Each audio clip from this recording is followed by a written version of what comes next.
আমি বিয়ের পরে পিরিয়ড হওয়ার পরে আমি আর ওষুধ খাইনি, ওর মাকাই বাচ্চা নিয়ে যাবে না, তার মানে ওর মারও একটা ব্যবসা যে আবার নতুন একটা বউ আসবে আর টাকা পয়সা দাও, R15 কিনে দাও, লাল কালারের সাদা কালারের R15 কিনে দাও, ব্যাংকে টাকা আছে উঠাই নিয়ে এসে দাও, সোনা দাও, গহনা।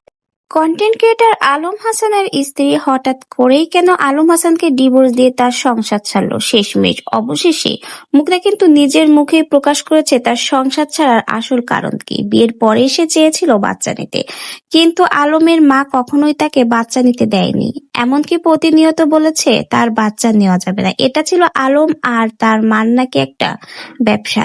এছাড়া মুক্তা আরো জানায় 2 দিন পর পর তাদের ব্যাংক থেকে টাকা উঠে দাও, R15 কিনে দাও, এমনকি সোনা দাও, গহনা দাও, এগুলোই করে বেড়ায় এরা। মা আর ছেলে দুটা মিলে 2 দিন পর পর বিয়ে করায় আর এই ছেলেকে দিয়ে ব্যবসা করায়, এভাবেই ওদের চলে।